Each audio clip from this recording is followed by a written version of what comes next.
Hello friends, welcome to my YouTube channel news today. G 20 बैठक के पहले ही रोज इंडिया, अमेरिका, मिडिल ईस्ट और यूरोप ने मिलकर एक ऐसे प्रोजेक्ट बनाने को लेकर के सहमति बना ली है जिसको लेकर के चाइना काफी टेंशन में है।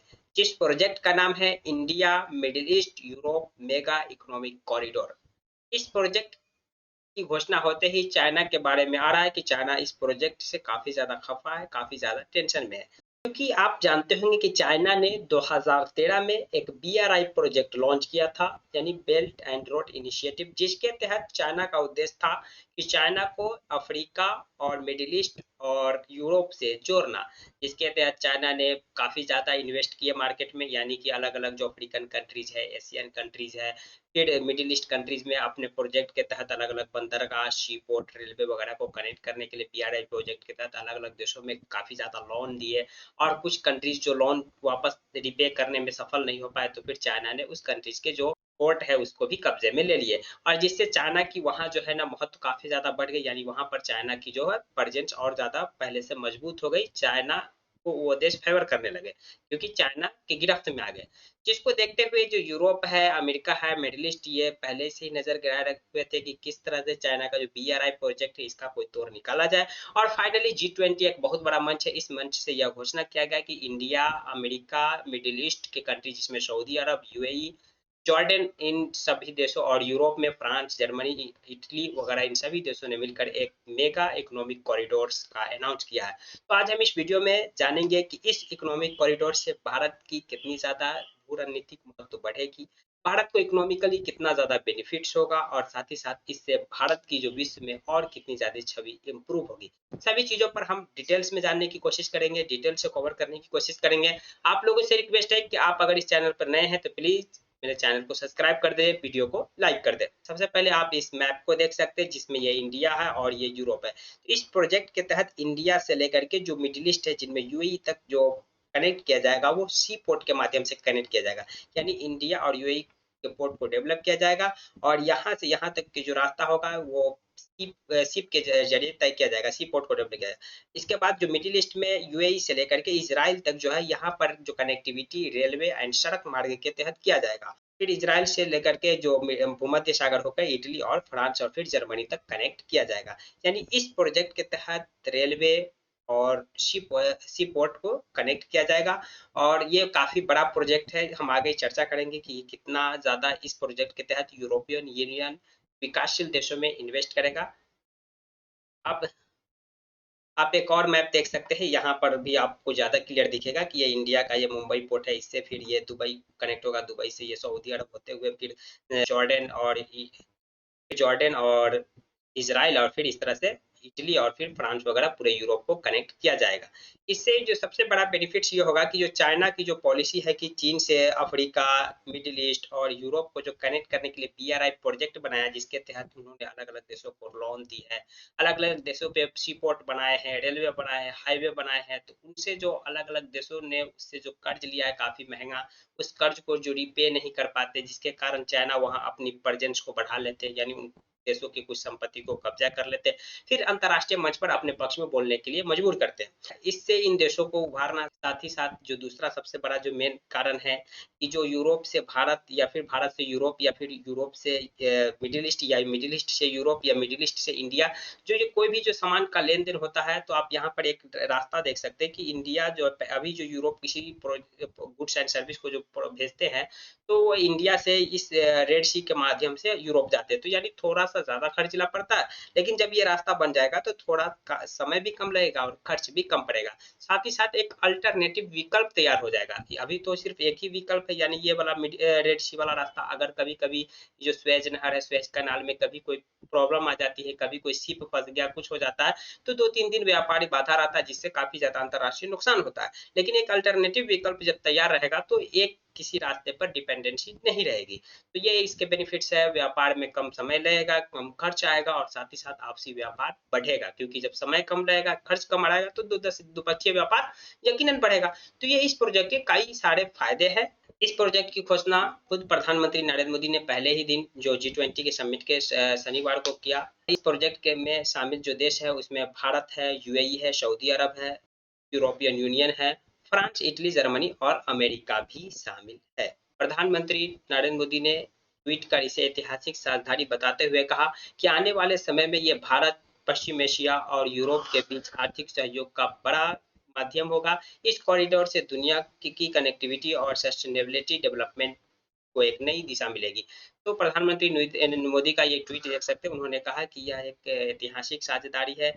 इससे पश्चिम एशिया और यूरोप और भारत के बीच कनेक्टिविटी बढ़ेगी, आर्थिक सहयोग बढ़ेगा और साथ ही साथ इससे सस्टेनेबल डेवलपमेंट में मदद मिलेगी। क्या है इस प्रोजेक्ट का उद्देश्य? भारत, मिडिल ईस्ट, यूरोप आर्थिक गलियारे का उद्देश्य मध्य पूर्व के देशों को रेलवे से जोड़ना, उन्हें बंदरगाह के माध्यम से भारत से जोड़ना, शिपिंग के समय लागत, ईंधन इस्तेमाल में कटौती करके खाड़ी से यूरोप तक ऊर्जा ट्रेड और भारत तक फैलाने में मदद करेगी। तो हमने पहले ही बताया कि इसका जो उद्देश्य है कि जो जो समय लगता है ट्रांसपोर्ट में, जो टाइम लगता है उस टाइम को कम करना, साथ ही साथ उस ट्रांसपोर्ट के खर्च को कम करना और इसके तहत जो मिडिल ईस्ट है इसको यूरोप से और फिर भारत से कनेक्ट करना, ताकि जो मिडिल ईस्ट के जो ऊर्जा सप्लाई हो वो आसानी से यूरोप तक पहुंच सके और फिर भारत तक भी पहुंच सके। इस प्रोजेक्ट के तहत क्या-क्या होगा? इस प्रोजेक्ट के तहत 2 अलग-अलग कॉरिडोर शामिल होंगे। पूर्वी कॉरिडोर भारत को खाड़ी क्षेत्र से जोड़ेगा। तो यहाँ पर आप देख सकते हैं इस प्रोजेक्ट के तहत 2 अलग-अलग कॉरिडोर शामिल होंगे। एक कॉरिडोर जो यहाँ पे पूर्वी कॉरिडोर है जो खाड़ी को भारत से जोड़ेगा। इसके अलावा एक उत्तरी कॉरिडोर है जो खाड़ी को यूरोप से कनेक्ट करेगा। इस कॉरिडोर में रेलवे, शिपिंग नेटवर्क और सड़क परिवहन मार्ग शामिल होंगे। हमने पहले ही बताया कि इस प्रोजेक्ट के तहत रेलवे, शिपिंग नेटवर्क और सड़क परिवहन भी शामिल है। इस समझौते में भारत, अमेरिका, सऊदी अरब, संयुक्त अरब अमीरात, फ्रांस, जर्मनी, इटली और यूरोपियन यूनियन के अंतर्राष्ट्रीय व्यापार को बड़ा फायदा होने वाला है। इस इकोनॉमिक कॉरिडोर में एक रेल और बंदरगाह से जोड़ना नेटवर्क बनाया गया है, जिसमें 7 देश पार्टनरशिप और ग्लोबल इंफ्रास्ट्रक्चर इन्वेस्टमेंट के तहत इन्वेस्टमेंट करेंगे।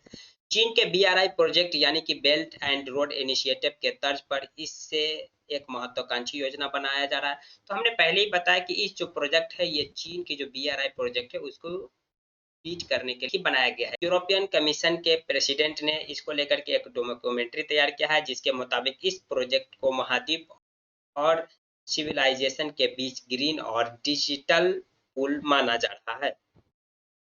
भारत को व्यापारिक सहित अन्य मोर्चों पर मिलेगा लाभ। तो इस जो प्रोजेक्ट है, इस प्रोजेक्ट से भारत की व्यापार सहित अन्य मोर्चों पर लाभ मिलेगा। सबसे ज्यादा तो भारत को इससे रणनीतिक और आर्थिक दोनों लाभ मिलेगा, क्योंकि जब ये प्रोजेक्ट भारत से मिडिल ईस्ट से यूरोप को कनेक्ट करेगा तो यानी कि भारत की जो रणनीतिक महत्व है वो अपने आप बढ़ जाएगी यूरोप से लेकर के मिडिल ईस्ट तक, और साथ ही साथ भारत को इसका आर्थिक लाभ होगा, क्योंकि आप जानते होंगे भारत दुनिया की सबसे बड़ी आबादी वाला देश है और हम अपने जो ऊर्जा की जरूरत का 84% दूसरे देशों से आयात करते हैं, क्रूड ऑयल और गैस के फॉर्म में।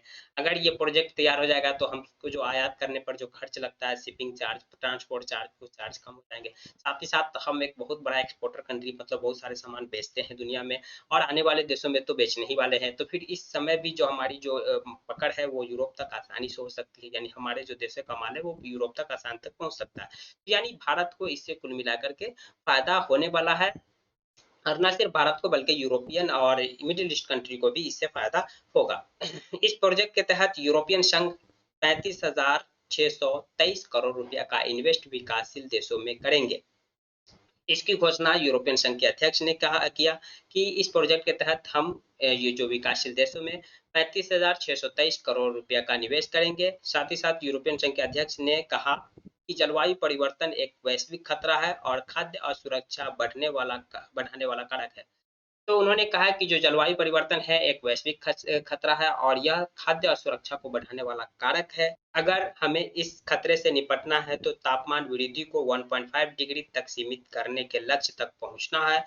तो 2023 तक अक्षय ऊर्जा को 3 गुना और ऊर्जा दक्षता को 2 गुना करने की जरूरत है। तो उन्होंने यह भी कहा कि जो जलवायु परिवर्तन वो सबसे बड़ा खतरा है, जिससे हमारी जो फूड सिक्योरिटी वो खतरे में है। अगर हमें इससे निपटना है तो हमारे जो औसत तापमान है जो हमारे अर्थ का वो 1.5 डिग्री सेल्सियस से ज्यादा नहीं होना चाहिए। इससे कम की जो सीमा है, जो लक्ष्य हम लोगों ने डिसाइड किया है कि हम 1.5 डिग्री सेल्सियस से ज्यादा नहीं होने देंगे, उसे 2030 तक रोकने के लिए अक्षय ऊर्जा को 3 गुना करना पड़ेगा, उसके बाद ऊर्जा दक्षता को 2 गुना करना पड़ेगा। साथ ही साथ उन्होंने कहा कि G20 में मैंने नेताओं को वैश्विक कार्बन मूल्य निर्धारण के आह्वान में शामिल होने के लिए आमंत्रित किया है। अधिक खंडित दुनिया में वैश्विक चुनौतियों का समाधान करने के लिए एक मंच के रूप में G20 की भूमिका बहुत महत्वपूर्ण है। तो उन्होंने साथ ही साथ G20 के बारे में भी जिक्र कहा कि मैंने कार्बन मूल्य को निर्वहन के लिए हमने सभी देशों को आमंत्रण किया है, और साथ ही साथ ने कहा जो अखंडित जो दुनिया है इसके वैश्विक समाधान के लिए G20 एक बहुत बड़ा मंच है। यानी कि दुनिया में जो एक जो वैश्विक समस्या है, जो भी प्रॉब्लम है, सबसे बड़ी जो प्रॉब्लम है पूरी दुनिया की क्लाइमेट चेंज, इससे निपटने के लिए G20 एक बहुत बड़ा मंच है, क्योंकि G20 पे दुनिया के 20 सबसे बड़े देश जिनकी अर्थव्यवस्था सबसे ज्यादा बड़ी है, और साथ ही साथ एक यूरोपियन संघ शामिल है। तो ये G20 एक बहुत बड़ा मंच है जो पूरी दुनिया की जो प्रॉब्लम है इस पर डिस्कस किया जा सकता है और इसका सॉल्यूशन भी निकाला जा सकता है। कुल मिलाकर इस प्रोजेक्ट के तहत इंडिया, मिडिल ईस्ट और यूरोप आपस में कनेक्ट होंगे। इसका बेनिफिट्स यूरोप, इंडिया और मिडिल ईस्ट को मिलेगा ही। साथ ही साथ चाइना की इससे टेंशन बढ़ेगी क्योंकि चाइना की जो BRI प्रोजेक्ट है उसको ये पूरी तरह से कम्पिटिट करेगा, यानी बीट करेगा। तो बाकी आप इसके बारे में क्या सोचते हैं? कमेंट बॉक्स खुला है, कमेंट कर सकते हैं। जानकारी आपको अच्छी लगी तो प्लीज वीडियो को लाइक कर दीजिए, चैनल को सब्सक्राइब कर दीजिए। Thank you for watching.